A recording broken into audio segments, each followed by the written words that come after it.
itakuwa utaposikia sauti ya Bwana Mungu wako kwa bidii, kwa kuyafanya mambo yote upangayo kwa mapenzi yake.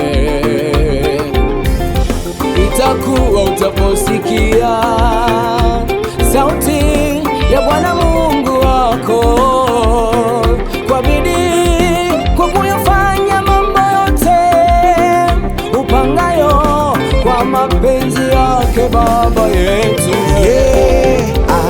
kutunza kuyafanya maagizo yake, akiwa kama mwongozo wako. Kutunza kuyafanya maagizo yake, akiwa kama mwongozo wako. Kama ni baraka kwa familia, kama ni baraka kwa kanisa, kama ni